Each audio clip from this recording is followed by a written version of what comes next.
Assalamualaikum, salam perjuangan. Selamat datang ke podcast Ahyat Ishak Show.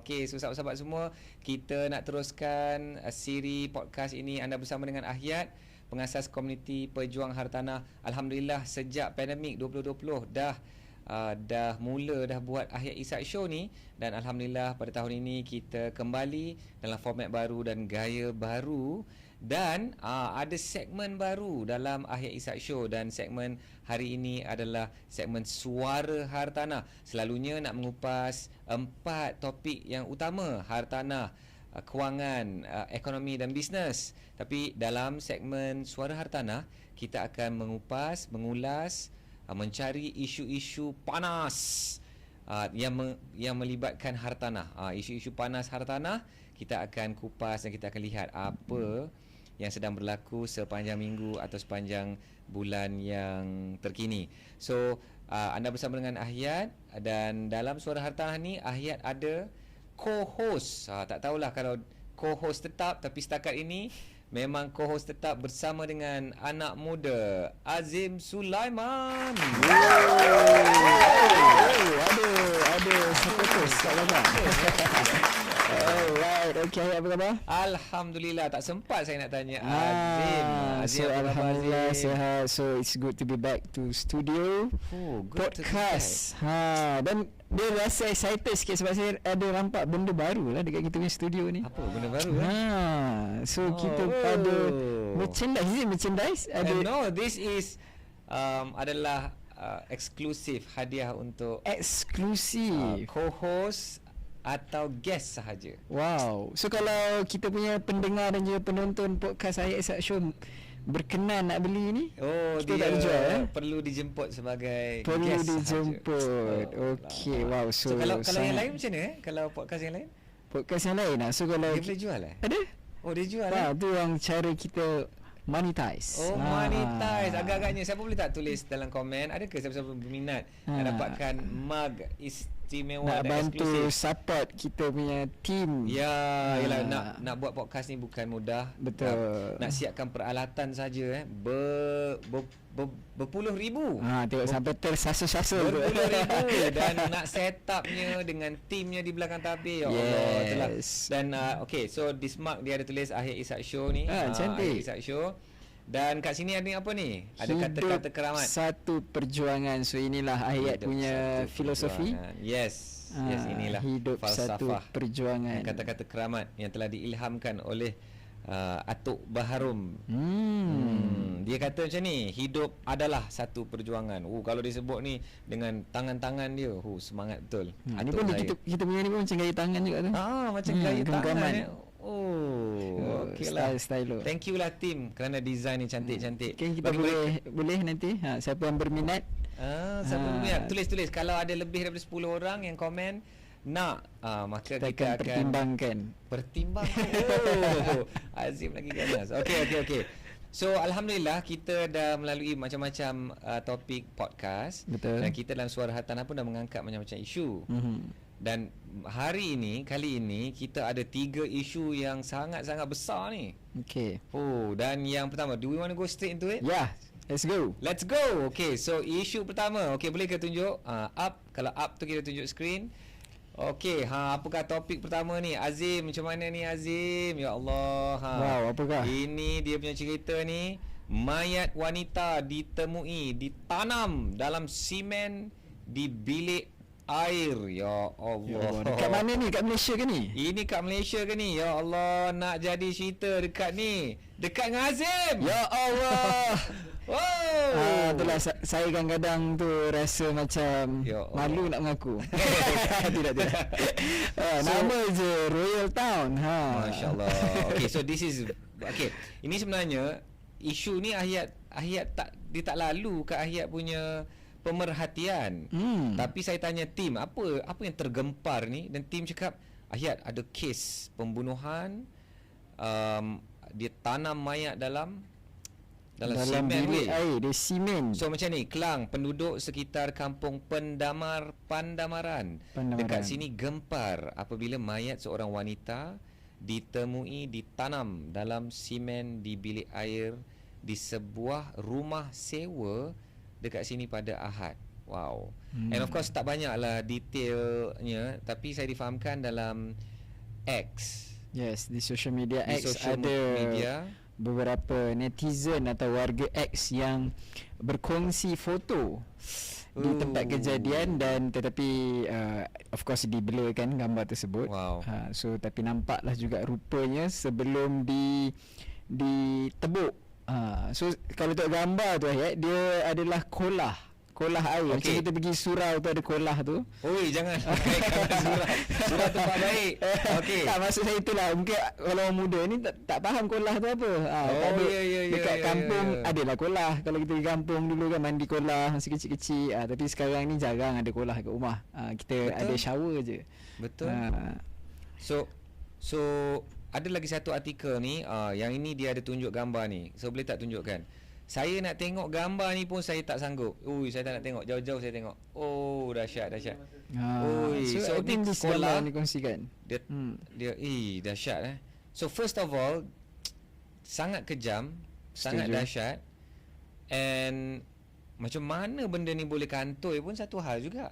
Macam mana terbongkar ni pun kalau saya ikut pun yang terfikir. laporan yang saya baca tu, katanya tenant tu penyewa tu dia keluar rumah. So selepas tenant tu keluar rumah, owner rumah tu datang site visit rumah tersebut. Okay. So dia nampak pelik lah sebab kolah tu sepatutnya tak ada pun di simen ditutup. Okey, maknanya dulu ada kolah, Dulu sekarang ada kolah dah tapi di dah simen. di simen. So owner tu pelik kenapa di simen tanpa pengetahuan dia. So bila dia tanya dengan tenant yang sebelum ni, dia bagi tahu katanya ada tikus keluar daripada kolah tersebut, lubang kolah tu. So that's why dia simen kolah tersebut. So tapi owner tadi tu dia nak cari tenant baru, so mungkin buat minor renovation sikit, nak cat-cat or something like that. So dia pun nak ambil pekerja untuk settlekan kolah tu, tebuk balik. So suddenly terjumpalah mayat tersebut. Dahsyat. Tengok gambar ni lagi sekali. But it's unimaginable tak terbayangkan apa yang sedang berlaku lah. Of course diorang dah blurkan. So yelah, kita terbayangkan apa yang anda bayangkan bila dengar kes macam ni. Akhirnya stop. Okay. So kita membayangkan kita sebagai landlord, sebagai pemilik rumah kan, akhirnya kita memang bertanggungjawab lah juga to a certain extent kan rumah kita tu. And bayangkan macam mana dia nak melaporkan ke polis kan. Betul. So kita sebagai pemilik rumah, kita bayangkanlah benda tu berlaku kat kita kan. Contoh kalau tu rumah hayat. Ya, so dah bila temui, the first thing kita akan pergi buat polis report lah kan. Setuju, betul. And dalam apa-apa kes, laporan tentang apa-apa musibah macam ni, polis akan kita sebagai pembuat laporan ni, sebenarnya kita juga akan adalah menjadi suspek. Setuju? Dan can you imagine kita nak kena menjawab dan kita nak kena membuktikan diri kita tu tak bersalah. So nak kena cari alibi pula. Ni dah macam cerita Detektif Conan. Detektif Conan. Dan time ni Azim, apa dokumen yang nak kita bawa sebagai landlord kepada polis? Kita akan cakap kat polis, tuan polis, kita ada kes ni, ini dia punya tenancy agreement yang dah persetujui, yang dah di stamp, untuk membuktikan bahawa mungkin ada orang lain lah kan yang telah menyebabkan kes ini. Azim pun ada say something kan about kes ni. Apa yang Azim sebut tadi tu? So itulah, kalau contoh benda ni berlaku dekat rumah kita kan. So kita as a landlord ataupun pemilik rumah tu, sebenarnya apakah tanggungjawab kita? Adakah kita nak kena site visit, ataupun bahasa mudah dia kalau kita dulu zaman asrama, cikgu warden datang buat spot check. So adakah kita as tenant as a landlord sebagai pemilik rumah kena buat spot check dekat rumah kita? Kalau the only one rumah yang kita ada tu okey lah. Contoh macam Ahyat, ada berpuluh hartanah, rumah, shop lot. Yelah, kalau ada 30 hartanah, kalau nak site visit, spot check satu setiap hari, dah 30 ambil hari lah sebulan sekali lah. So Oh, tak ada Sehari kerja satu lain. biji rumah, tak ada kerja lain. Okay, that's interesting. Tak terbuat lah. Tak terbuat, of course, And kan. in fact dalam tenancy agreement adalah sebut the landlord or the representative or person that the landlord has given power to can come and kira can apa bahasa dia untuk semak lah, untuk semak. So untuk tanggungjawab dia lah. untuk check keadaan rumah. Tapi tak pernah, bukanlah cakap tak pernah buat, tapi sangat-sangat jarang lah nak buat. Sangat jarang, betul. Dia sangat tidak convenience, of course. Okay, satu tidak convenient, kedua kita pun ada rasa privacy. Yes, tu betul. That's my point juga. Kan? Betul. Lagi-lagi As kalau a tenant, as a landlord pun kita tak nak melangkaui privacy. tenant, betul? Maksudnya And tenant ada privacy, so tak naklah datang tiba-tiba. Tenant pun tak nak. Ya, kesian lah tenant. Lagi-lagi kalau lain jantina kan. So kita pun betul, setuju. kita pun risau benda-benda macam tu. So yalah, dalam kes macam ni juga kan, saya pun terfikir kalau kita nak membeli satu-satu rumah, rumah tu macam okey je, tapi lama tak terjual. Kita nak kena siasat jugalah. Kan? Itu kalau kita nak beli. What if kalau kita, ini rumah kita nak as a jual? landlord, kita nak jual. Azim tahu tak siapa yang akan buat hal terbesar? Yang kita nak jual kan? Siapa yang akan menyebabkan kita susah nak jual? Jiran sebelah. Jiran sebelah. Betul. Nanti jiran tu kan, nanti bila kita datang site visit dengan ejen, mungkin ejen pun tak tahu. Betul. Awal. Lepas tu jiran ni nanti cakap, "Dek," macam Azim lah, "Dek, oh kenapa ni dek? Dek nak menyewakan apa?" "Tak, saya nak beli." "Dek, adik tahu tak rumah ni dulu ada kes bunuh perempuan tu kena simen dalam kolah." Azim rasa macam mana? Terus tak jadi beli. Terus tak jadi beli. Tapi kalau below market value, dia cerita numbers pula kan. Azim. Okay, let's say lah kan. This is good discussion. So kalau ayat as a potential buyer. Okay, and of course I'm buying for investment. Yeah, for investment, definitely. I am an investor. Not for own stay. Not for own stay kan. And then dia cakap rumah ni ada case.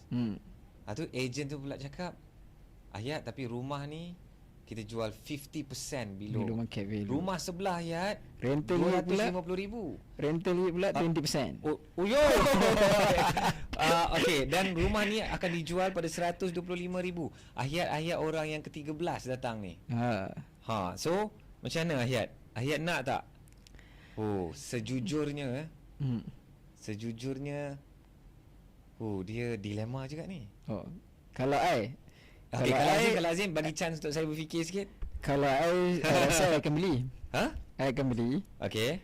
Sebab itu sebab for me, kita tahu sebab tu kita nak beli. Sedangkan kalau rumah-rumah yang kita beli, ambil contoh kalau kita beli rumah lelong, pun sometimes kita tak tahu pun apa yang berlaku kat rumah tu.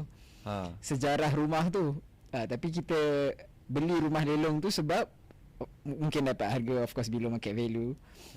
So kita tak tahu, so kita okay. Tapi bila kita tahu tu yang kita tak nak beli. So for me okay je. And then satu. Okay. Dan yang kedua, orang kita ni sekejap je. Sekarang ni baru case ni, nanti 2-3 years lepas tu orang pun dah lupa dah. So okay lah kot. Azim kental lah. Sebab bukan duduk sendiri. Itu dia. Kalau for stay dia feeling in fact kat luar sana ada ramai ustaz-ustaz yang buat servis ni. Betul lah. So tu point saya. Dan kolah tu kita hapuskan terus, kita renovate, kasih cantik punya, macam 5 star punya ni. Betul. Macam modern punya house. So kita sewakan lah, panggil lah ustaz, kasih. Betul. So katakanlah rumah tu 250,000. Lepas tu dia jual 50%. Kalau sewa 125,000 lah dijual, and dia sewa RM1,000 pun dah dekat 10% rental yield. So kalau kita nak 15% rental yield, kalau boleh disewakan 1,500, which is not too bad kalau rumah teres 2 tingkat atau rumah teres 1 tingkat lah, because kalau 250,000 is mostly in bandar-bandar besar macam Greater Kuala Lumpur ni, Selangor. So it will be about, kalau dapat dah sewa 1,500, you can get 15% rental yield. Tergugat juga kita. Itulah Tapi kita kena tenangkan jiran tu, because Tenangkan jiran jiran. ni akan buat kacau. So kita kena, first tips dia kita kena nego dengan jiran dulu. Nego dengan jiran dulu. Kena kau team dengan dia. Ya, nanti jiran kalau saya dapat penyewa nanti, kita boleh bagi sikit sumbangan nak betulkan gate kat depan ni. Kita renovate rumah tu, kita tolong renovate sikit rumah dia tu. Mungkin lah kan. Okay, so I guess this is an interesting issue lah. Tapi kan guys, tahukah Azim,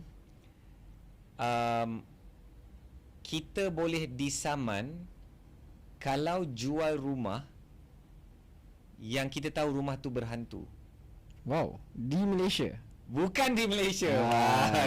Azim sharp lah. Sebab I think Malaysia tak ada undang-undang tu kot. Tak ada. Tak ada lagi. I don't think so.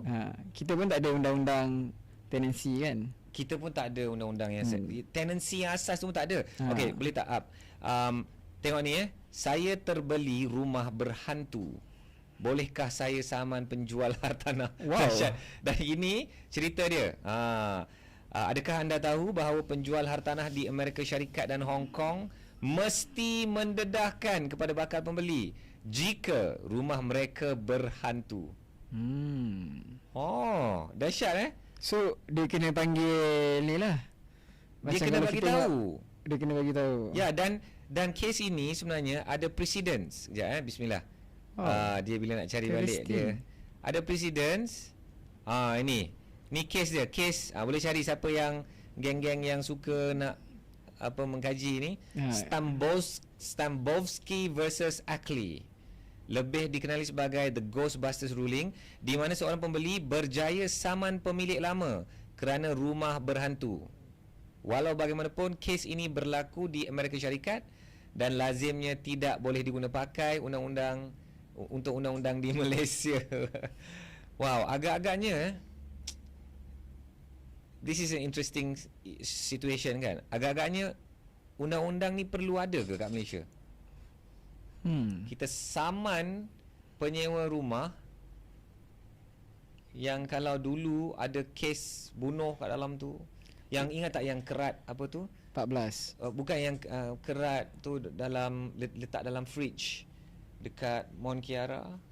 And of course dalam artikel ni dia tulis kes dia merujuk kepada kes Mona Fendi. Ya.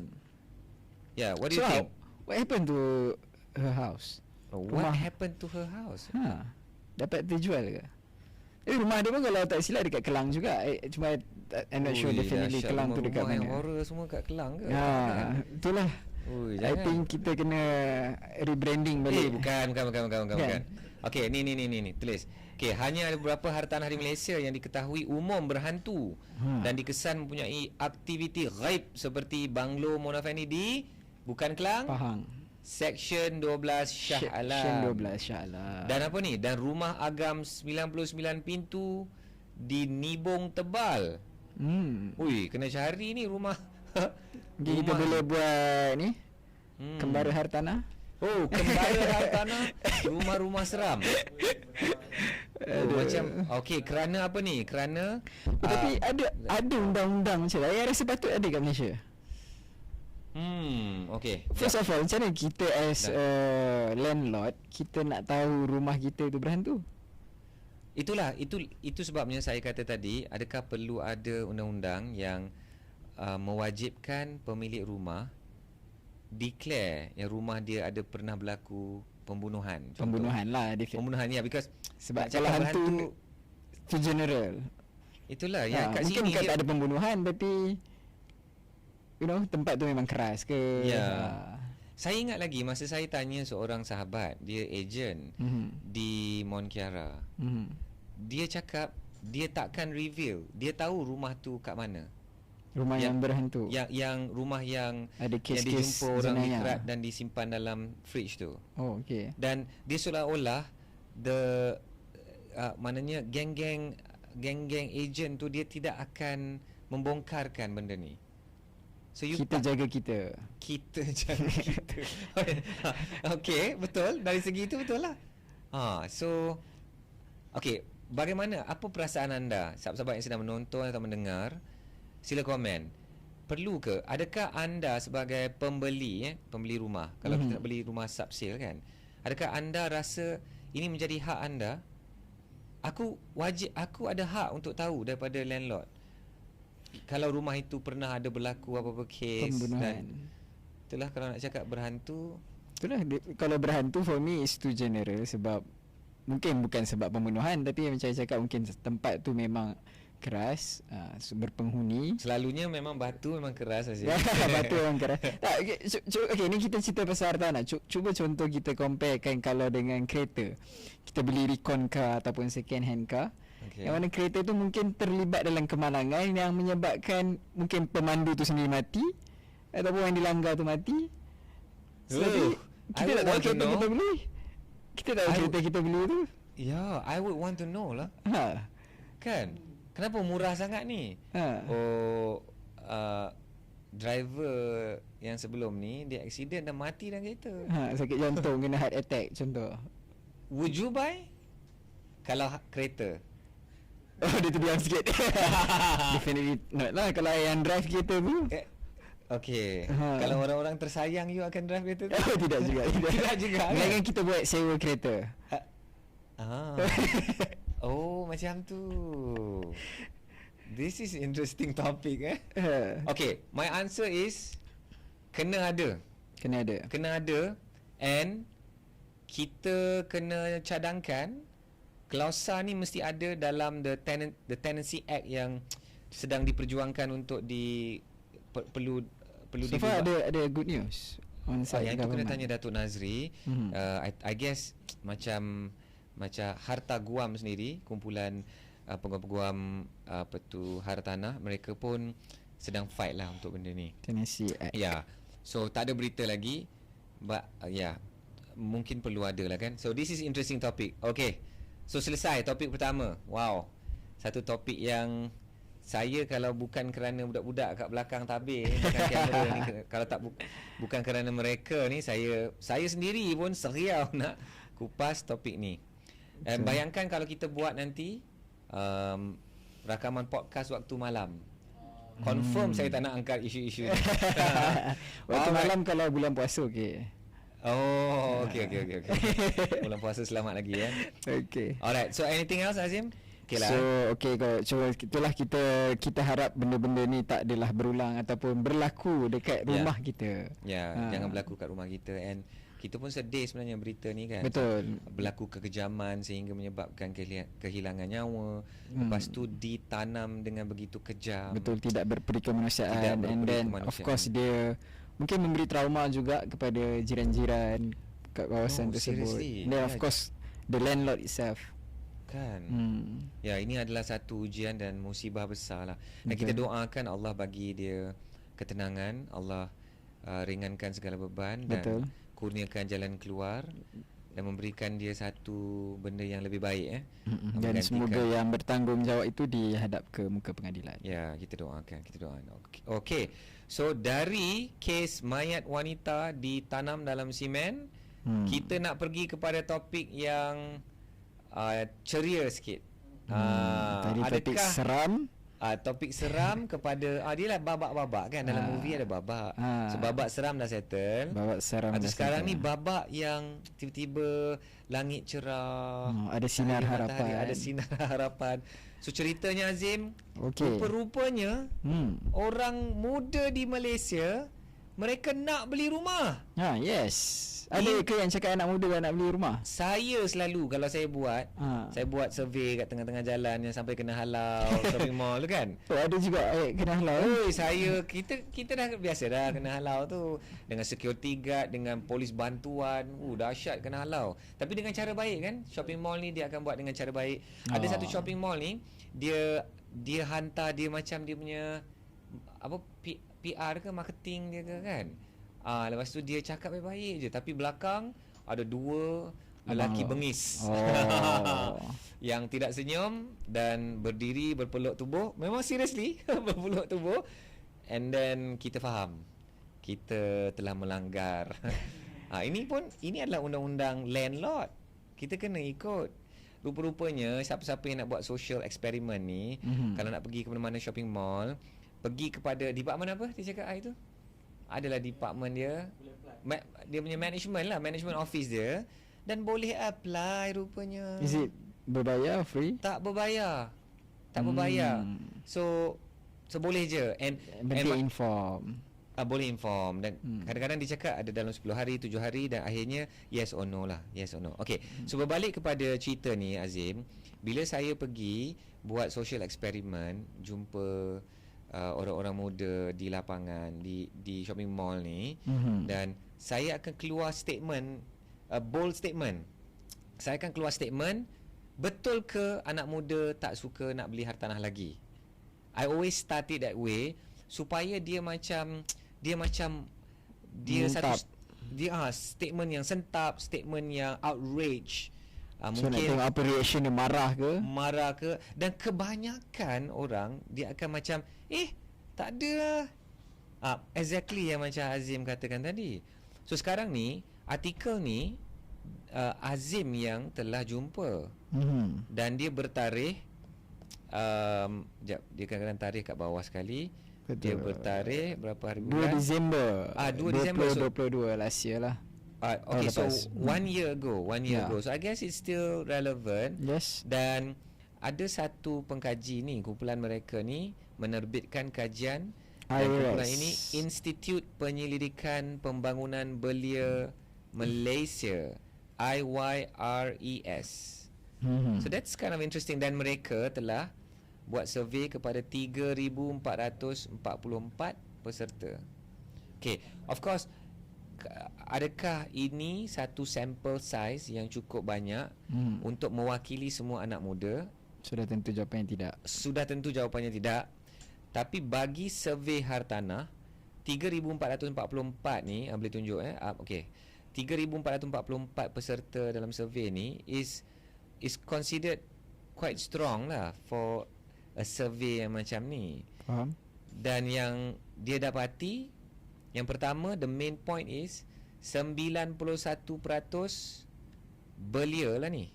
Yes, belia di Malaysia merancang memiliki hartanah dalam masa 12 bulan hingga 5 tahun dari sekarang. So what do you think about that finding, keputusan survey ni? So maksudnya for me, anak muda ni macam dalam artikel ni bagi tahu diorang memang ada perancangan tu, planning tu ada. Cuma macam yang kita pernah discuss dalam episod sebelum-sebelum ni, ada kekangan yang mereka rasa menyebabkan mereka tak dapat merealisasikan benda tu. Maksudnya keinginan tu ada, niat tu ada, intention tu ada, planning tu ada, tapi how do they realise benda tu untuk jadikan benda tu as kenyataan. Sebab dia akan rasa soal gaji rendah, soal harga rumah tak mampu milik, mampu tengok, soal kerajaan tak bagi bantuan dan sebagainya, soal pembiayaan bank yang makin susah, makin ketat. So dia mungkin banyak lihat kepada permasalahan ataupun kekangan yang menyebabkan tak dapat merealisasikan benda tu. Azim ada sebut dua perkara yang tentang apa ni, yang Azim cakap apa tadi? Azim cakap tentang mampu tengok. Okay, satu I nak kupas.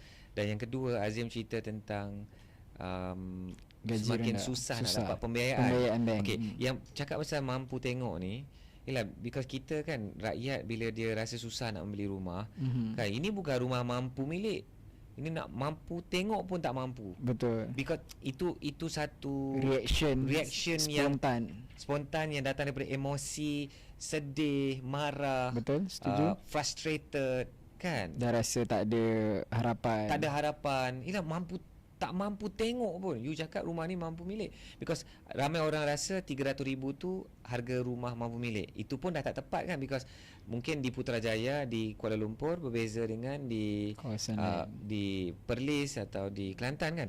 Okay. So ayat just nak pesan lah, walaupun mungkin tak mampu sekarang, itu poin pertama. Walaupun tak mampu tu mungkin sekarang, kita kena faham kita boleh melakukan sesuatu dalam hidup kita yang bila kita sekarang ni tak mampu, tapi kalau kita buat sesuatu perkara, kita berusaha, satu hari nanti kita boleh mampu. Setuju? Okay, so yang itu first anak-anak muda dia kena faham benda tu. Yes, Kalau exactly. dia kata aku tak mampu, and then dia rasa macam itulah nasib hidup dia selama-lamanya. Betul. Selama yang kita hidup ni, then you memang tak layak pun beli rumah. Tak ada siapa pun yang betul-betul rasa senang nak beli rumah. Setuju. Anak orang kaya pun dia rasa susah juga nak beli rumah, because kadang-kadang ayah dia letakkan syarat tertentu dan sebagainya. But mungkin pemilikan rumah untuk anak orang kaya pun mudah berbandingan kita ni yang rakyat marahan. Tak sesusah yang rakyat marahan. Tak sesusah pun. Okay. But number one, kita kena tahu is not permanent. Okay.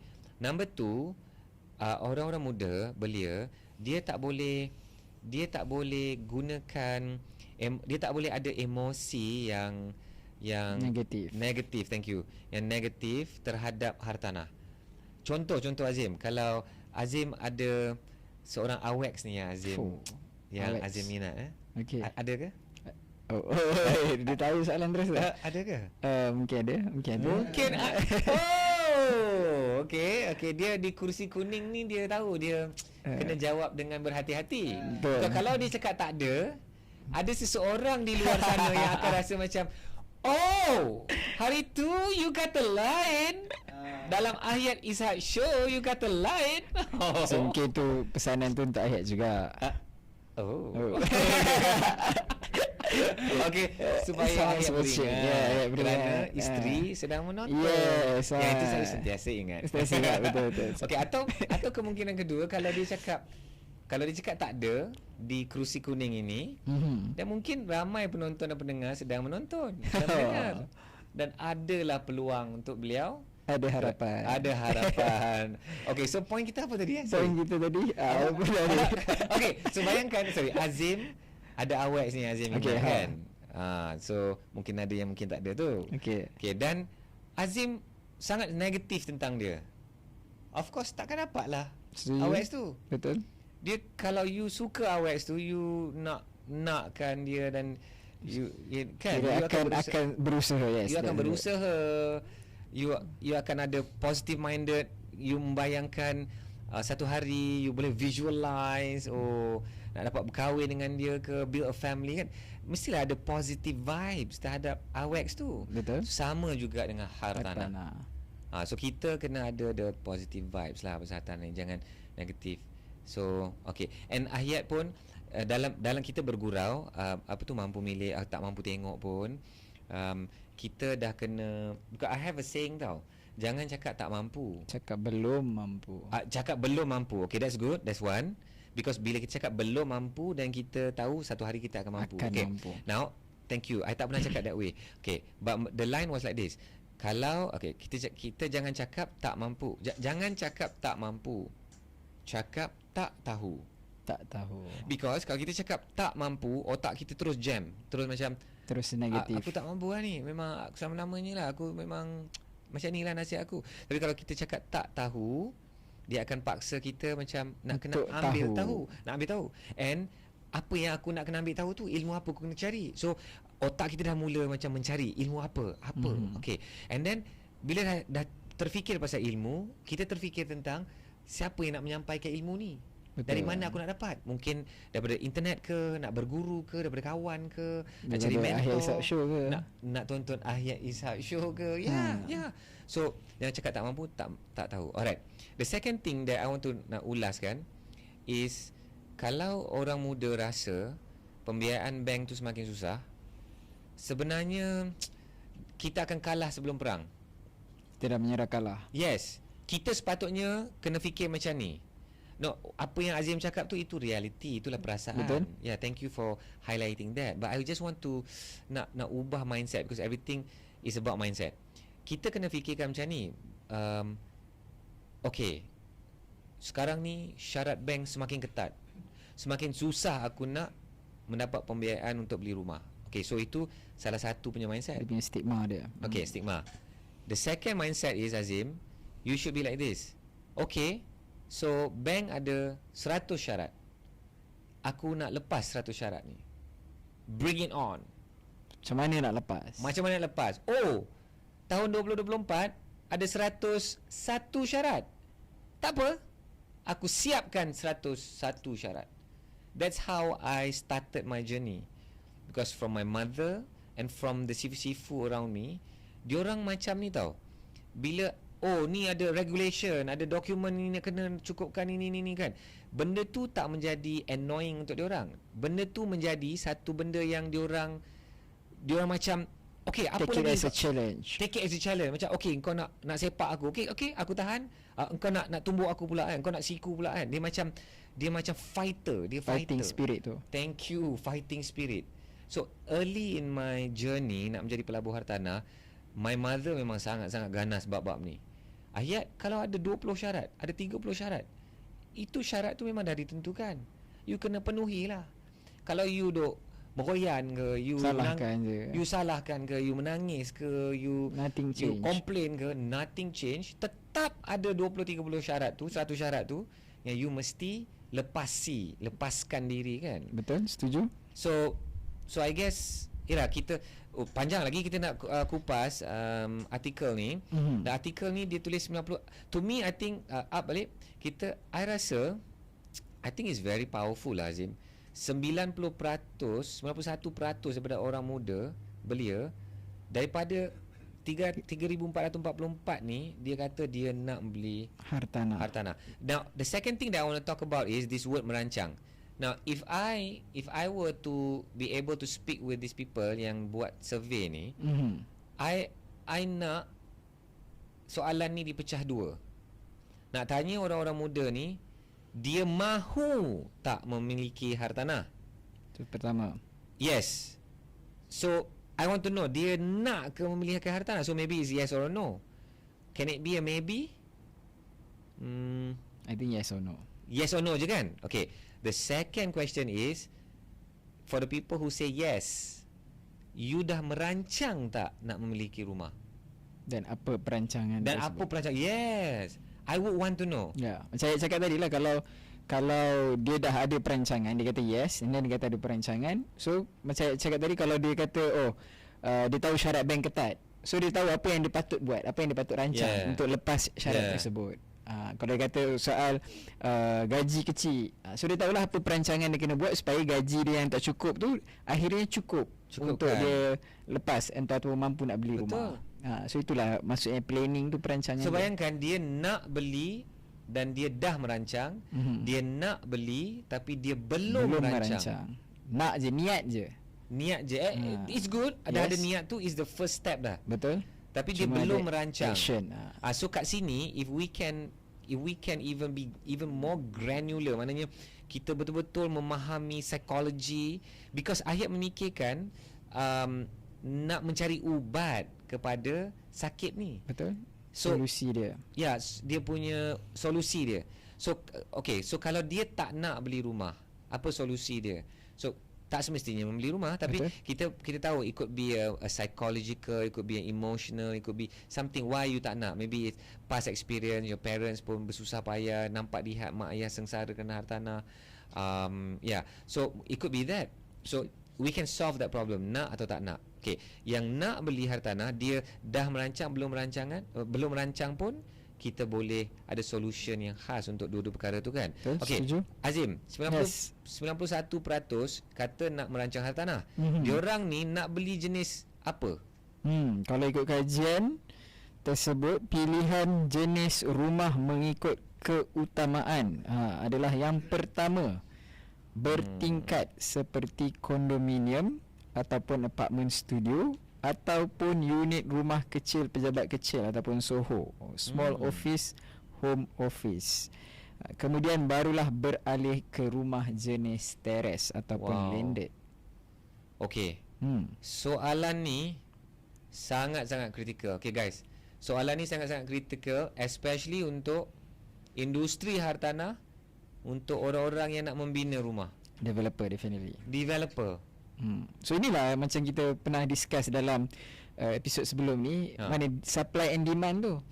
Kenapa bila kita bincangkan pasal isu banyak rumah tak terjual tu, one of factor of course sebab supply dan demand tu tak match. Betul. Mungkin dari segi harga, dari segi size, dari segi location, dari segi jenis tersebut, adakah high rise ataupun landed, dari segi size. So itulah yang menjawab kepada issue dia. I don't know why, but okay, up balik. Saya rasa macam sedikit tak boleh nak terima. Dia rasa macam tak terpercaya. Macam terkejut. Sejujurnya, okay, you terkejut tak bila dengar ni? Orang muda sebenarnya nak beli rumah yang bertingkat. Kalau for me myself, saya tak terkejut. Sebab even me myself sendiri, kalau untuk rumah own stay, bukan for investment, untuk duduk sendiri, I would choose high rise. Atau service apartment ataupun condominium lah. Adakah ini faktor umur I think yes, faktor umur dan juga lifestyle. Mungkin kalau kita tengok macam hari tu kita pernah discuss episod sebelum ni, dalam yang dah berkahwin pun, baru berkahwin, mostly dah kurang daripada 3 orang anak. So small family. Maknanya kurang daripada 2 orang. Dia 3.9 untuk satu isi rumah. So maksudnya paling tidak 2 orang anak lah. So husband and wife, so 4 orang. So mungkin dia rasa dengan kondominium ataupun apartment studio ni dah cukup untuk dengan small family.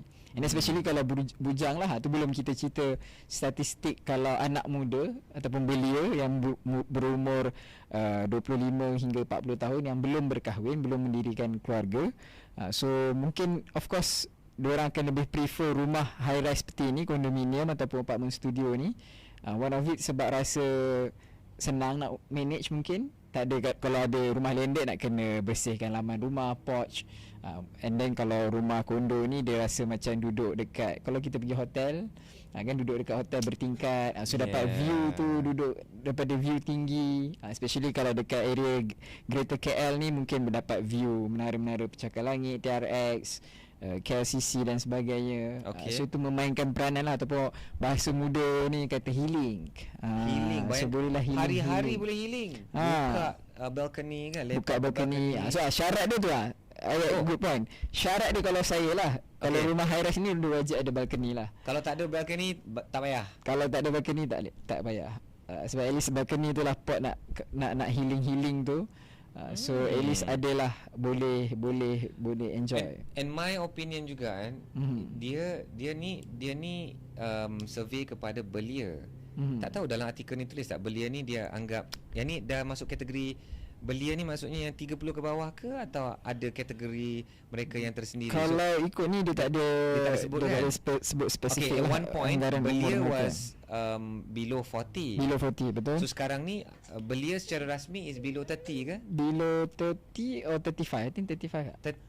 Below 35. I think below 30. Okay, nanti kita nampak. Okay, so sahabat-sahabat pendengar atau penonton, adakah anda tahu maklumat itu? Belia tu dianggap umur berapa? If I'm not mistaken, the latest one is 30 and below. Or let's say, okay, whatever kategori ni, saya membayangkan macam ni guys. You can search while I'm sharing this. Alright. So apa yang Hayat dapati ialah, mungkin bila kita bercerita tentang belia, mereka pun sedar tentang keupayaan kewangan mereka.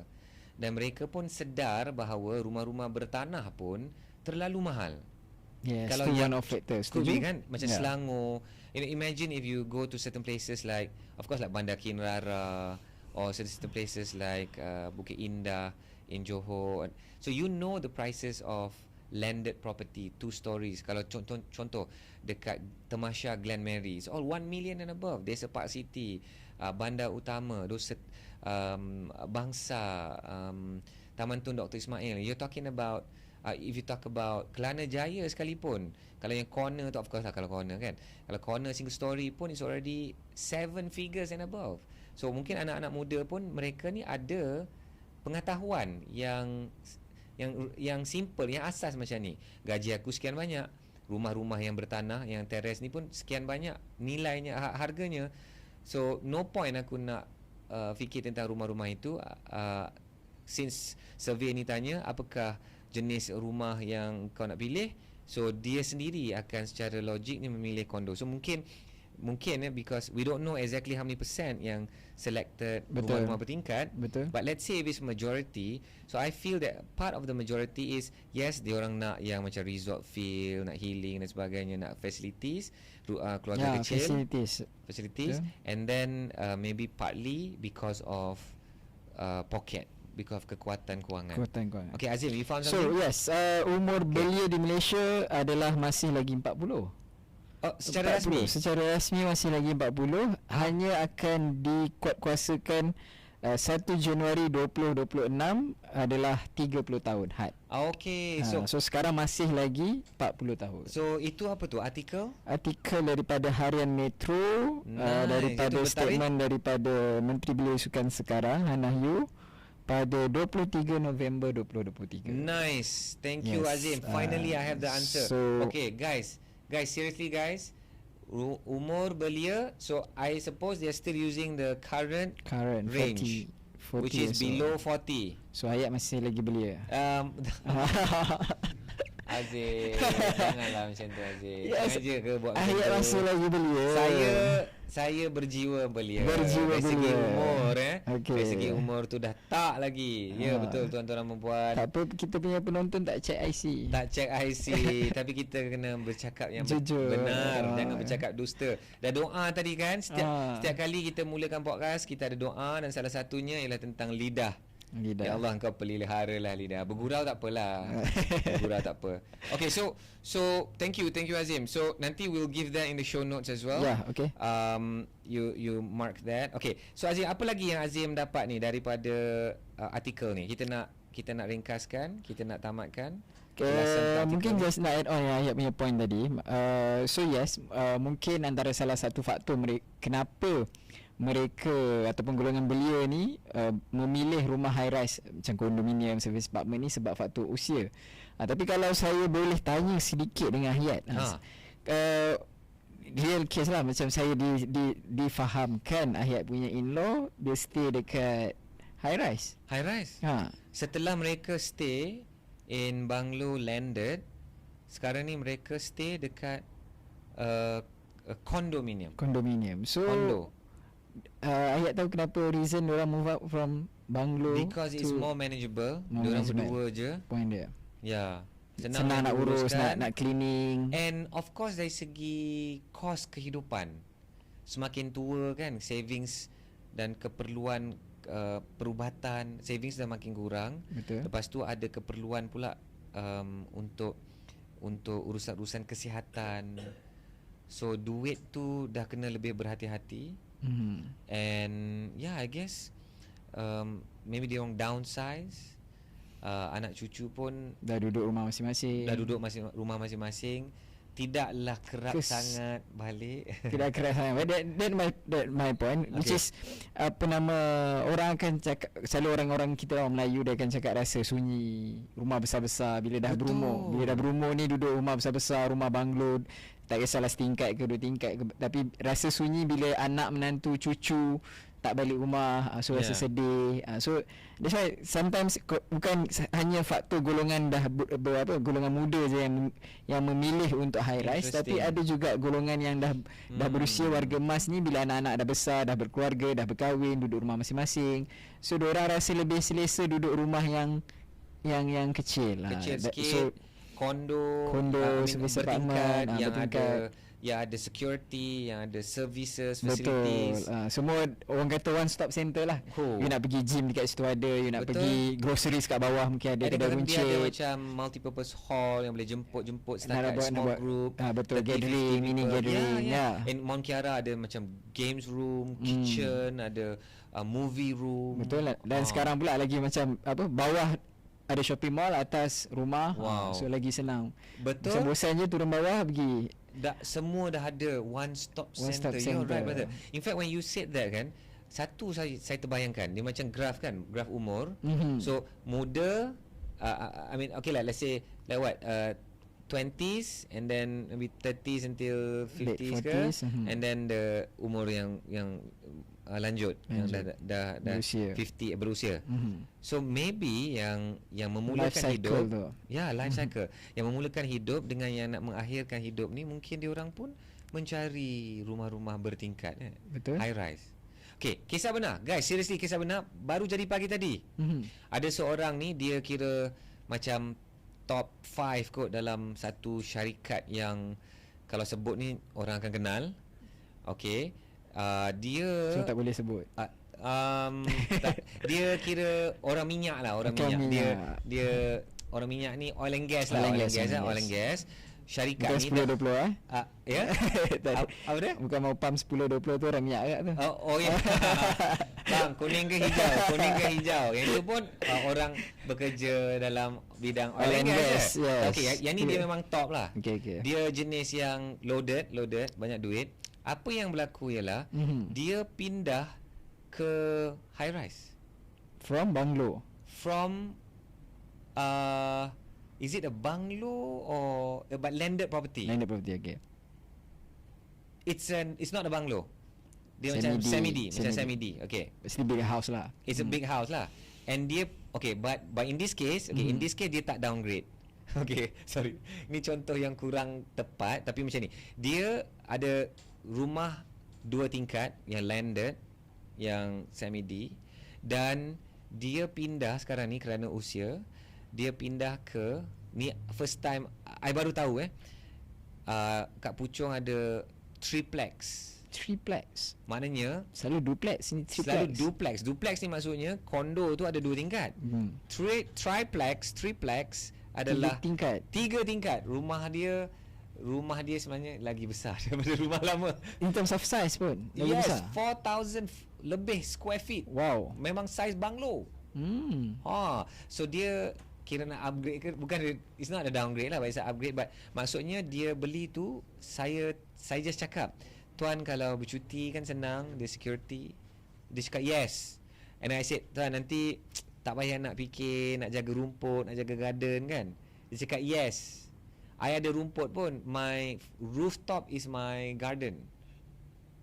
Dan dia cakap ada facilities. Itu sorry, dia contoh yang tidak for me it's still relevant. Maksudnya not necessarily because of downgrade. Macam saya cakap lah, ada sometimes bila dah berusia, dah berumur, income pun dah makin kurang, so dia nak downgrade sebab nak fokus pada kesihatan dan sebagainya. Tapi the main point is, maksudnya diorang still, maksudnya daripada landed, dan diorang prefer kepada rumah high rise. So walaupun bukan downgrade, tapi maksudnya lebih prefer high rise sebab macam tadi lah, in terms of facilities, in terms of security. So benda-benda tu yang mungkin antara faktor kenapa kalau dalam survey ni most anak muda ni kalau ikut keutamaan dia adalah memilih high rise. Selain daripada macam saya cakap ukur poket tu lah. But macam kalau kita compare pun ada je yang kalau dengan harga high rise tu boleh dapat je rumah landed. Yes, dalam kes yang tadi cerita ni memang bukan setakat landed, boleh dapat banglo lah, berjuta. So not necessarily because of pocket juga. So dia banyak faktor lah. Tapi mungkin kalau untuk spesifik anak muda ni, mungkin betul lah ya punya pandangan tadi, maksudnya lebih kepada kemampuan poket diorang. Tapi kalau macam yang bagi tahu yang dah berumur, yang mungkin dah golongan T20 pun, walaupun mereka dari segi kemampuan tu mampu je nak beli rumah landed yang harga dia berjuta mungkin, tapi tetap memilih high rise sebab dari segi faktor yang lain, which is facilities dan sebagainya. Okay. Okay, sebenarnya artikel ni sangat menarik dan banyak lagi yang nak kupas, but the final thing that I want to talk about is this guy, Professor Surveyor Dr. Noor Rosli. Boleh tak up Professor Surveyor Dr. Noor Rosli ni? I rasa I nak jumpa lah dia. Best lah kalau sembang dengan dia dalam isu-isu hartanah ni, mesti best kan? Kita boleh jemput dia. Boleh jemput ke dia podcast Ayat Isak Show. Mungkin ada kenalan, saudara mara, family members, Prof. Dr. Noor Rosli yang sedang mendengar podcast. Mungkin bekas anak murid dia, bekas alumni. Boleh tak WhatsApp dia sekarang? Yes. Hantar link video ni ke Prof. Dr. And kenapa saya kata menarik ni, because saya pun tak pernah tahu ada faculty yang nama dia macam ni. Ni tengok ni beliau adalah pensyarah program pengurusan hartanah dan perlelongan. Fakulti Perniagaan. IUMW. IUMW is IUMW ni apa UM lah, UM. IUMW. Universiti Malaya kan ni? Wales. Internationals. IUMW. Ada ni saya kalau dapat lah nak ngopi dengan dia ni, best ni. Oh ya, International University of Malaya Wales. IUMW, International IUMW, University of Malaya Wales. And ada beberapa perkara yang beliau sebut macam dalam ruangan ini, tuan-tuan dan puan. Saya just highlight kan, bagi mereka yang sedang menonton dia boleh nampak. Bagi mereka yang mendengar ni saya akan bacakan. So basically ada banyak statement-statement dia ni yang saya rasa menarik dan saya rasa macam nak kupas banyak lagi. Kerana especially yang ini dia kata apa?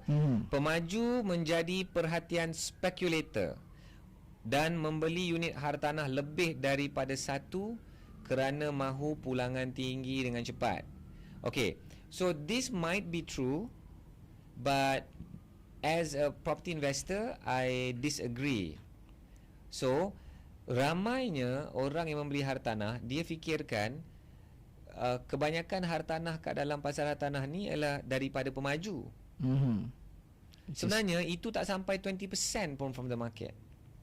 The market is made up out of sub-sale transactions. Sub-sale. Yang kita nampak pemaju punya iklan sana sini, kita ada gambaran bahawa itulah dia dunia hartanah.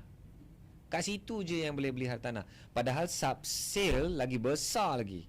Maknanya orang yang dah beli daripada pemaju, dia jual, kita beli daripada diorang. Betul. Bukan beli direct daripada pemaju. So under con sub-sale dengan lelong. Lelong pula pun dah semakin banyak dan disebut juga oleh Dr. Nur Rosli. Dan sebenarnya the real investor, dia tahu benda ni bahawa bukan hanya daripada under construction je yang dia boleh pergi memancing ikan hartanah. Betul. Dan mungkin saya nak tambah sikit maksudnya dekat sini poin ayat tadi tu. So macam kita rewind sikit balik tadi pasal anak muda rasa nak beli rumah tapi dia rasa tak mampu, rumah mampu tengok. Okey. Mungkin one of factor sebab macam saya cakap tadi, diorang hanya tengok rumah-rumah yang diiklankan oleh pemaju. Which is diorang rasa tak mampu sebab harga rumah mahal. Sedangkan macam saya kata, ada je kalau kita pergi dekat sub-sale, kita tengok dekat location, the exact price dan sebagainya, lelong, ada je sebenarnya yang mampu, cuma mahu ke tak. That's two different scenario. You rasa orang selalu kata apa, budget B40 tapi selera T20. So that's why kena tengok lah. Maksudnya ikut kemampuan.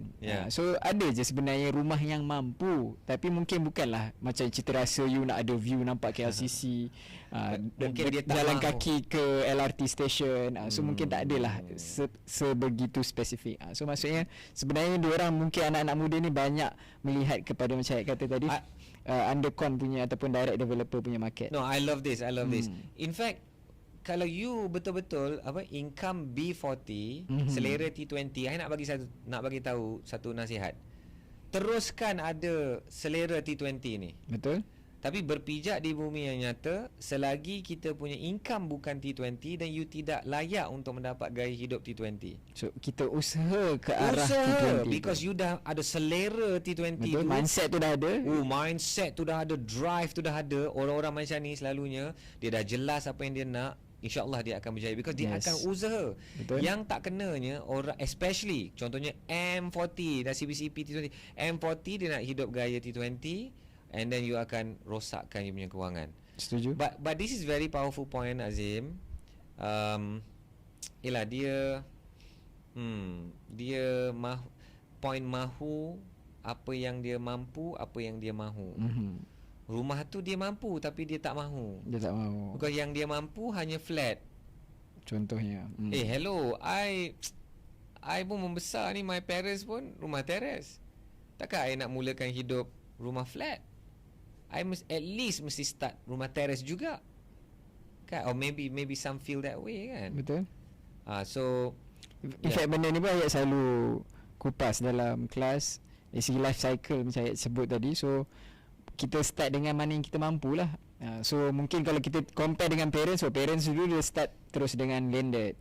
Tapi dekat kita punya stage, kita rasa kita mampu start dengan apartment ataupun low cost apartment. So kita mulakan dengan tu, and then bila time goes by dan kita punya income pun dah makin bertambah, makin meningkat, so kita upgrade lah.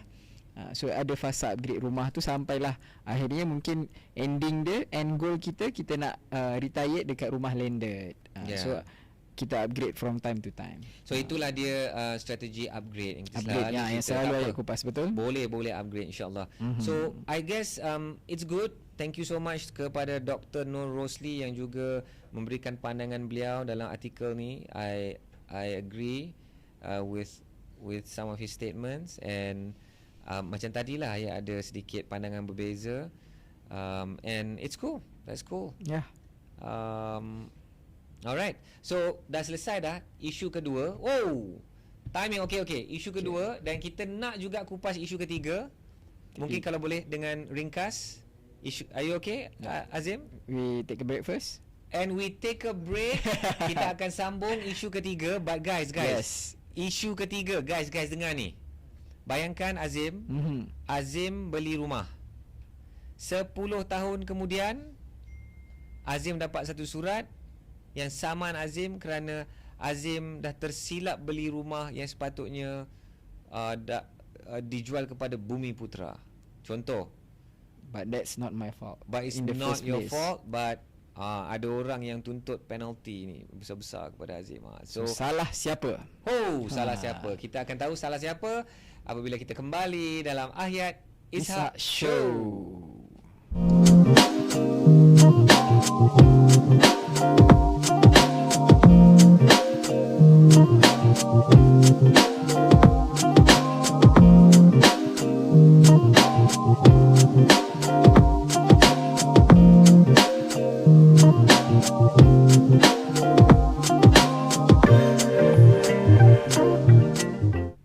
Okey, kembali ke Ahyat Ishak Show dalam segmen Suara Hartanah. Ahyat bersama dengan Azim Sulaiman. Yay. Memang betul sejuk tangan tu. Betul sejuk. Yes. Alhamdulillah. Kita dah masuk musim winter. Masuk musim winter. Dia sebenarnya kan, semua tetamu-tetamu kita yang hadir di podcast di studio podcast ni, kita kena ingatkan pakai baju winter. Sebab kita tengah musim winter dekat podcast ni. Atau mungkin Ahyat lah yang kena balik ke sana. Okay, so kita dah selesai dua topik. Berita yang pertama tentang mayat. kes mayat. Dahsyat, first time Ahyat kupas tu. Okay, number 2 kita bercerita tentang orang muda masih nak beli rumah lah, Azim. Yes. Okay, dan nombor 3 ni Azim. Okay, Azim, saya dah tanya soalan tadi. Yes. Bayangkan kita ni dah beli rumah. So baru beli rumah tahun 2033. Tiba-tiba datang surat 10 Encik tahun Azim kemudian. Sulaiman, 10 tahun kemudian, sila bayar denda RM50,000 ni kerana you dah beli unit yang sepatutnya dijual untuk orang Melayu. But I don't know. Saya tak tahu benda tu. So macam mana rasa outrage tu? Memang apa perasaan? Okay, of course case ni hanya kepada orang yang non-Malay, yang non-bumi. Tapi difahamkan 700. Okay, jom kita upkan artikel ni. 700 pembeli. So 6 November artikelnya. Wow, sangat baru. Firms breach Bumi Housing Quota. Maksudnya syarikat yang telah melanggar kuota menjual rumah untuk Bumi, tapi pembeli yang disalahkan.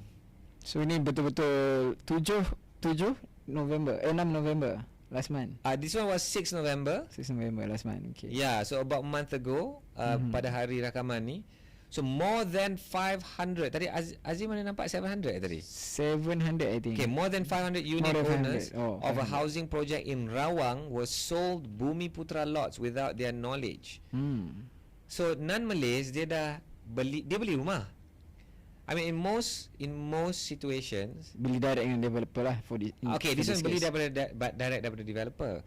So setiap developer ni, Azim, di Malaysia, dia ada syarat. Okay, engkau ada jual 500 unit rumah.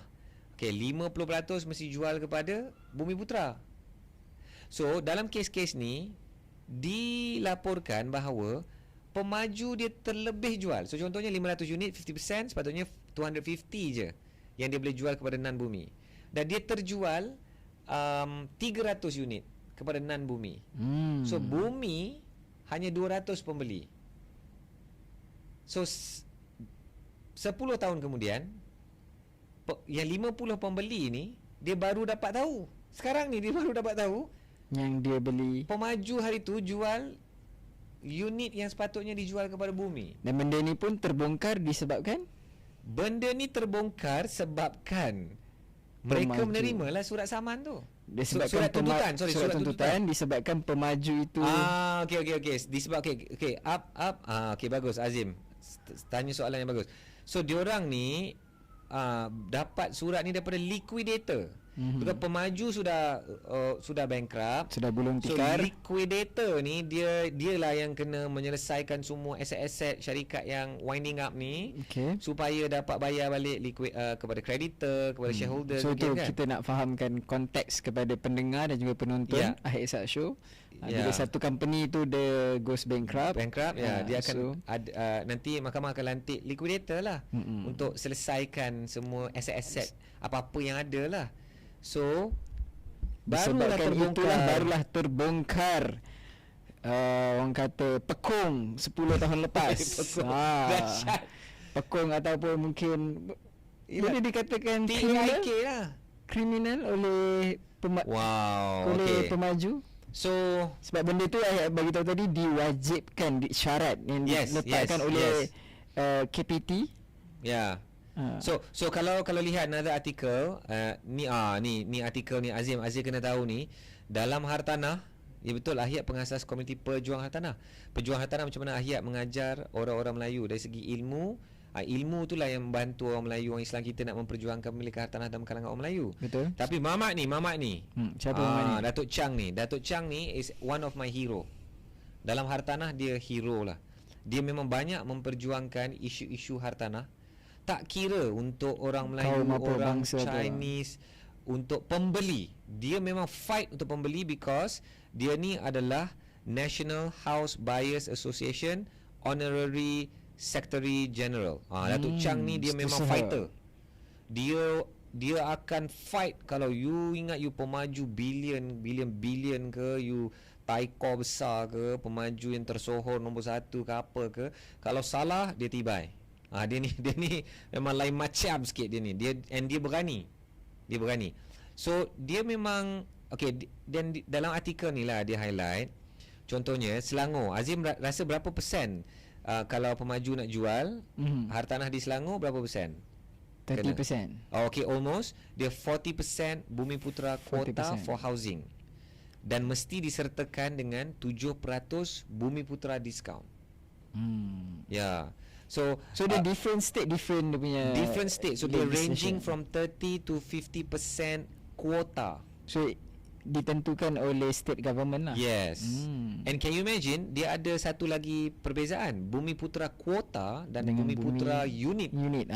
So apa difference? So kalau contoh kat Johor tu, dia akan tentukan unit mana tu yang perlu dijual kepada bumi. So specific. So jangan kau bagi unit-unit yang facing tahap apa kan, yang tak elok. Tak. Aku tentukan, kerajaan akan tentukan yang mana Bumi Putera unit yang tertentu yang nak kena jualkan lah. So Bumi Putera kuota dan Bumi Putera unit tu ada berbeza sikit lah. But basically kat dalam contoh ni, kita lihat satu masalah besar sebenarnya, Azim. Masalah dia ialah pemaju bina rumah dan kerajaan meletakkan syarat ada kuota untuk bumi. Masalah dia, orang bumi tak beli. Bumi Putera tak membeli hartanah. Bila tak beli, pemaju rugi. Bila tak beli, belum rugi lagi. Pemaju tak dapat penuhi kuota. Because katakan kat Selangor 40%, dia ada 1000 unit, 400 unit mesti dijual kepada Bumi Putera. Dia dah habis jual dah 600 unit kepada non-bumi. 400 unit tu orang Melayu kita tak beli. Macam mana pun you promote ke marketing bagi diskaun ke apa, tak ada beli. Bagi diskaun pun hanya 7% maksimum. Ini pun sebenarnya ada isu-isu yang viral juga beberapa tahun yang lepas kan, macam bumi unit dapat diskaun, tapi yang non-bumi unit tak dia dapat rebate. Itu tak adil lah. Ada macam-macam game yang dimain lah. But basically yang tu bukan isu dia hari ni. Yang kita nak bercerita ni, unit-unit bumi yang tak terjual. So kata pemaju, benda ni menyusahkan dia dan sering berlaku dan tak habis-habis berlaku. Dia bina rumah, ada bumi unit, non-bumi unit habis jual, bumi unit tak habis jual. So pemaju cakap benda ni adalah satu masalah, bebanan kepada mereka, dan mereka mendesak mendesak kerajaan memikirkan satu cara yang automatik yang akan release bumi kota. Contohnya within 6 bulan tak terjual, automatic release. So sebenarnya dia adalah dia punya syarat-syarat ni. Kalau tengok siapa yang sedang menonton ni kan, conditions for Bumiputra quota release for developers. So developer kena submit report kepada Selangor, LPHS, Lembaga Perumahan Hartanah Selangor. Thank you. Okay, so submit every 3 months. Okay, pemaju mesti buat promotion dan pengiklanan secara besar-besaran, secara berasingan daripada bersama atau tidak bersama dengan LPHS subsidiary ni, before nak minta application untuk release ni. Faham? Developers pula must participate in Bumiputra Property Exhibition. So ini pun menyebabkan ada market untuk event organizer buat Expo Hartanah Bumiputra. Because rupa-rupanya menjadi syarat, kerajaan meletakkan syarat kepada pemaju, kau tak boleh jual bumi unit, engkau kena join expo untuk promote Hartanah Bumiputra untuk promote. Bukti yang kau sungguh-sungguh. Apa jadi Azim? Saya tak cakap semua pemaju tapi ada pemaju yang dia join je, just nak cukup syarat. Because just nak cukupkan syarat. Ada bumi nak beli, tak ada bumi nak beli, that's not diorang it's not my objective. My objective is aku masuk dapat jual, alhamdulillah, bagus lah. Tak dapat jual, aku boleh tunjukkan kepada kerajaan, hello, aku dah usaha dah, tapi bumi tak nak beli pun, so tolonglah release. So dia benda tu boleh jadi. Setuju? And memang ada jadi yang tak sungguh-sungguh menjual. Tapi adakah kita nak salahkan hanya pemaju? Because dah bagi bumi diskaun, tetap tak terjual. So orang kita akan cakap apa? If kalau contoh dalam kes macam ni, katakanlah terjual, kemudian orang kepada bumi lah. Okay. Lepas tu bumi tu jual kepada non-bumi. Maksudnya dah subsale punya market lah. So is it dibolehkan dalam? So kalau macam Ahyat dulu beli bumi kota, bumi kota tanah freehold, dia boleh jual je kepada mana-mana, siapa-siapa. So because unit tu dia tidak ada sekatan. Tak ada sekatan. So you tak perlu dapatkan release. For pembeli pertama. That's a good question. Dia in my case tadi dia tak perlu minta release. Tapi contohnya macam Ahyat ada beli yang ni shop lot, leasehold dekat Ceras. Tadi yang first case tadi freehold di Bandar Kinrara contoh. Tapi kalau leasehold di Ceras nak jual kepada Chinese, kerajaan tak benarkan. Dia sekat sebab leasehold. Sebab leasehold, dan dia tak boleh nak lepaskan pegangan Melayu tu, ada sekatan kepada hanya boleh jual kepada orang Melayu. So maksudnya untuk bumi kota punya case ni, dia depends on status sama ada freehold ataupun leasehold dan negeri. So dia ada macam-macam lah kan. Yang tu Ayat bagi 2 contoh tu lah kan. So banyaklah syarat-syarat lagi ni kalau tim lay up kan bagi mereka yang sedang menonton. So contohnya pemaju mesti jual semua yang non-bumi dulu, baru dia boleh dapat release. Lepas tu dia cakap apa ni, for semua hartanah yang jual kepada non-bumi, sebelum dapat approval nak exemption ni, pemaju kena denda 5% daripada harga jualan. Ada je jual je, 5% je. So kalau Ahyat as a developer, kalau Ahyat as a developer, I akan pastikanlah binalah barang yang orang Melayu memang nak beli. So one of reason kenapa kota punya bumi tu tak terjual, sebab bukan barang yang orang Melayu nak beli. Because tanah pun dah beli mahal, bahan binaan pun dah mahal, And mereka ni masuk jadi pemaju ni satu perniagaan. Perniagaan mesti untung. So soalan dia, apakah maksimum untung untuk tanah ni? The highest and best use.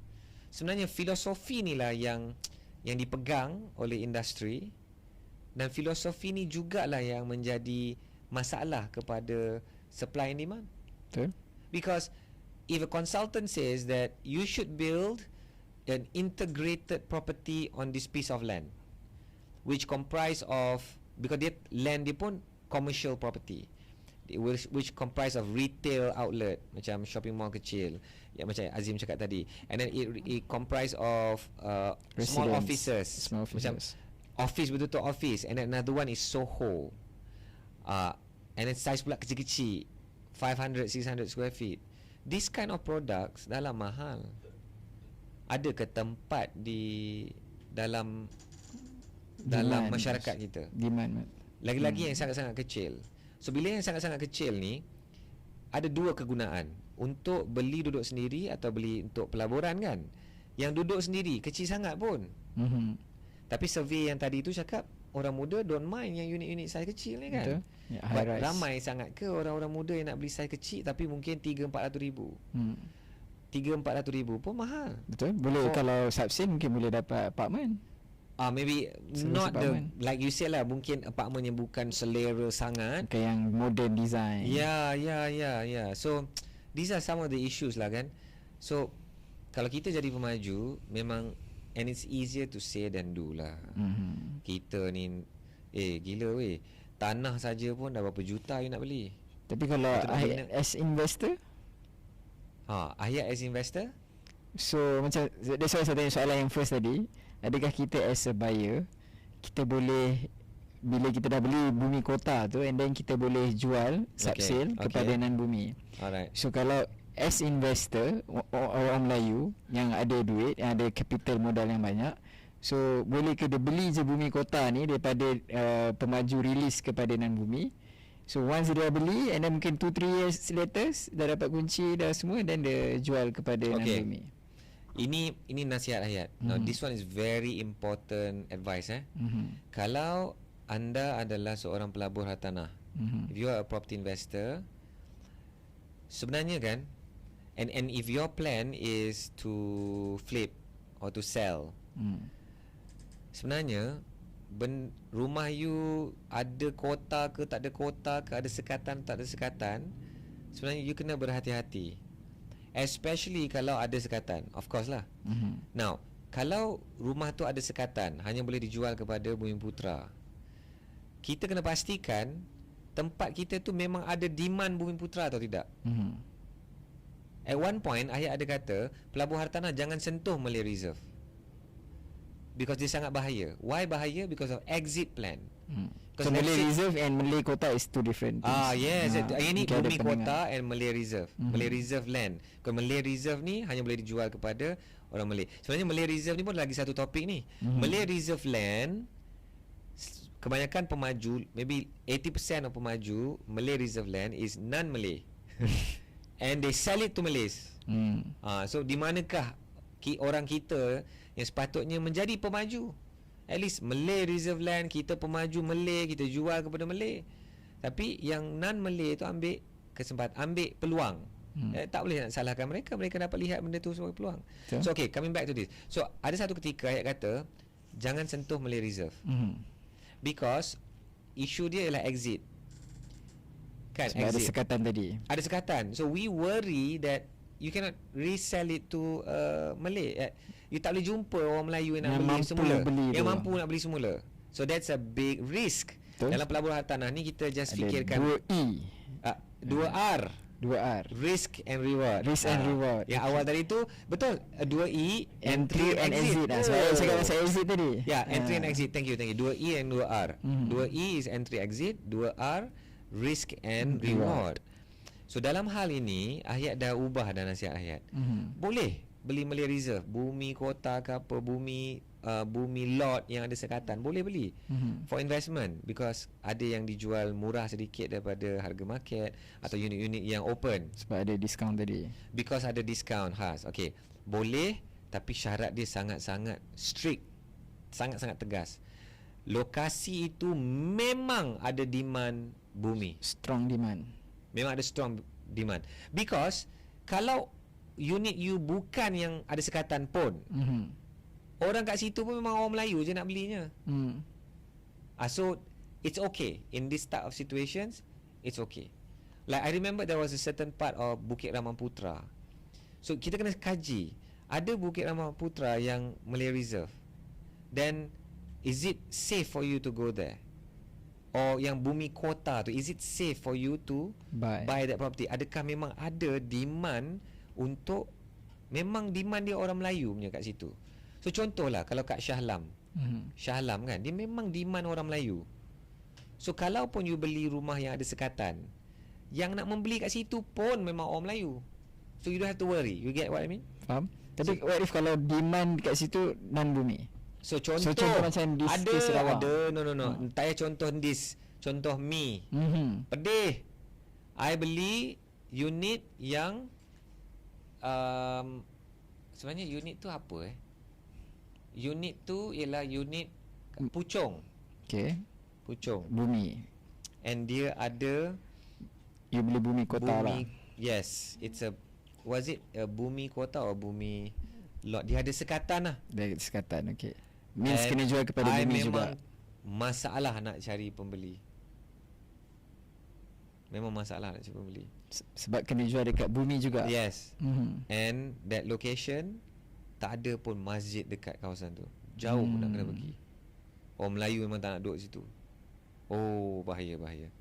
So ini pengajaran dia lah. Bila jadi kes ni, dan suddenly semua orang macam dah terbuka mata. Okay, what is the bumi unit, and then kota, nak kena bumi release lah pula kan, benda-benda macam tu kan. So macam-macam lah kita nak habiskan ni. Okay guys, so katanya siapa yang kata ni?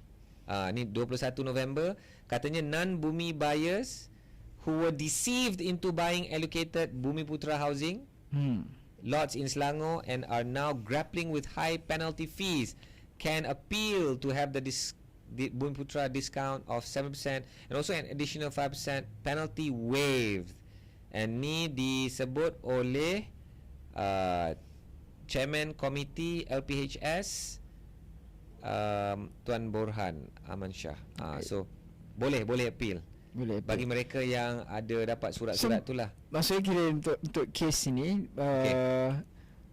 developer tu jual kepada non-bumi tanpa dapatkan keizinan release tu tadi. Yes. Dan dapat tahu 10 tahun kemudian. 10 tahun kemudian. Dia jual pun harga normal lah, tak ada harga bumi discount lah kan. So inilah kes-kes dia. Benda-benda macam ni. So for me lah, apa? For you? Benda macam ni of course tak sepatutnya berlaku. Dan of course tak adil juga kepada pembeli lah. Bukan tak adil juga. Memang tak adil. Dan zalim lah. The word is zalim kepada pembeli. Apa yang tak adil maksudnya zalim. Yang tidak zalim itu adalah adil. So dalam kes ni memang kita tak boleh nak benarkan lah. Memang if you want to be a developer, you tak boleh lah buat masalah-masalah macam ni. Dan pembeli pula kalau nak saman developer tu pun dah pula dah bankrupt. Aduh, apalah nasib. Lagilah orang tak suka hartanah. Lagilah orang kata hartanah ni banyak masalah, selalu menyeksa pembeli, tak adil, zalim. Kes-kes macam ni lah kan. Betul. So this is membusukkan nama hartanah. Membusukkan. So Bumiputra quota requirements, Selangor government to blacklist errant developers. Ada juga. Okay, ini masih dalam isu-isu berkait lah, tapi kita takkan kupas. Basically Selangor nak cakap, hello, kau pemaju, kalau kau buat hal macam ni, kau akan kena blacklist. Tapi pemaju ni dia punya reaction, tak adil lah. Bagi kita, lagi ramai rakyat ke lagi ramai pemaju? Ini pun ada topik yang mungkin boleh ni. Ini topik ni itulah. Tapi itulah kalau pemaju yang memang betul-betul ditimpa musibah, and then okey lah. Tapi kalau pemaju yang jahat-jahat macam ni kan, blacklist je lah. Ini pun marah ni, Persatuan Pemaju dia marah dengan statement ni. Apa pula nak blacklist kita orang pula. Dan dia orang minta, please lah, kalau you cakap you nak blacklist, tolong perbetulkan sistem pelepasan tu. kena ada release yang automatic. Supaya benda ni pun tak jadi isu, because in a way betul juga tahu Azim dia orang cakap macam ni, because ayat setuju untuk kena ada lah, kena automatic. Ada satu SOP yang jelas. Okay, bila dah tak boleh jual sekian lama, dia akan automatic. Tapi benda ni pun sensitif, because orang Melayu rasa macam ini dah ada syarat kot. Betul. Bumi unit. Dan akan ada pihak yang tak puas hati lah. Tak boleh puas hatikan semua pihak. But I think kan, for the industry, we need a very clear SOP. Diorang pemaju perlukan clear SOP lah. That they have to be adil kepada pemaju juga. Betul. Kerajaan tak mampu merumahkan rakyat. Yes. Dia perlukan pemaju. Betul. And rakyat kena faham benda ni. Dan mungkin kena cari yang mana boleh win-win kepada. And win-win dia mesti ada that release SOP. Dan saya yakinlah government dengan Persatuan Pemaju dia boleh lah. Harap-harapnya once and for all dalam zaman madani ni. InsyaAllah. Harap-haraplah zaman madani ni kasih settle benda ni once and for all, dan biarlah dijadikan satu standard untuk industri hartanah. Termasuklah dengan Tenancy Act tadi. Oh, please, dalam zaman madani ni, dah please. Dengan kesnya simen tadi tu. Oi, settlekan terus ni. Akta penyewa ni kita settlekan. Lepas tu SOP release ni kita settlekan. Sedikit demi sedikit, at least industri hartanah tu jadi lebih baik. Betul. Okay, so 3 topik. Wow, dalam 1.5 jam.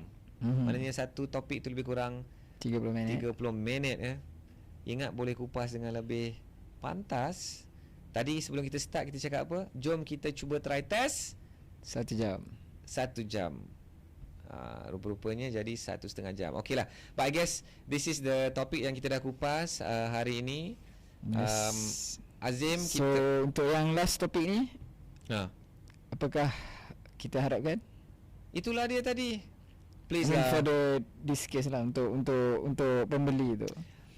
No lah, this one saya yakin yang disebut oleh ni lah, disebut Chairman oleh LPHS boleh di appeal. Ini betul lah ni. Ini tindakan yang betul.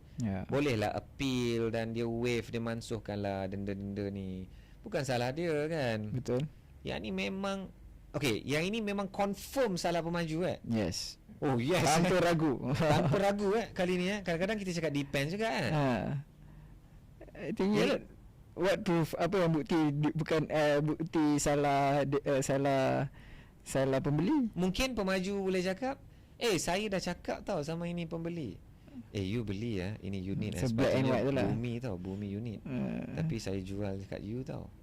Bisik-bisik Takkan pemaju nak cerita Mestilah dia macam aku tak nak beli. So jatuh hukum, verdict dia confirm salah pemaju. Kalau ada pemaju yang sedang menonton ni, saya risau ni je. Ada yang kita, dia rekod part ni, dia potong part ni, yang ini yang dia bagi viral kan. Atau Ahyat pula kena blacklist daripada semua pemaju. 9 pemaju. So nak buat macam mana? Nak kena bercakap yang benar. Betul. So itulah realitinya kes ini. Alright. So sahabat-sahabat semua, berakhirlah segmen Suara Hartanah dalam Ahyat Ishak Show. Ahyat bersama dengan Azim. Hari ni interesting topik dia, Azim. Daripada kes bunuh kepada anak muda nak dan beli hartanah rupanya. 91%. Tak boleh tahan tu. And kepada pemaju bankrupt, pembeli kena saman. So mungkin topik kita, dua topik pertama dan opening dan closing ni topik yang sama, iaitu zalim. Iaitu zalim. Dibunuh dengan kejam, dengan zalim. Dan ini penyewa yang teraniaya, pembeli yang teraniaya. So banyak pula isu zalim dalam hartanah ni. Tak apa, tuan-tuan puan. Banyak lagi isu-isu yang best yang kita akan angkat dalam segmen Suara Hartanah. Sekiranya anda ada apa-apa topik-topik yang menarik, isu-isu panas yang nak Ahyat dan Azim Sulaiman kupas, boleh tulis dalam ruang komen dan kami membaca setiap komen, insya-Allah. So guys, please subscribe, like, share mana-mana yang anda rasa benda ni menarik atau bermanfaat. Dan sehingga kita bertemu lagi dalam segmen Suara Hartanah dalam Ahyat Ishak Show, kita berjumpa lagi bersama Ahyat dan Azim Sulaiman. Assalamualaikum warahmatullahi wabarakatuh.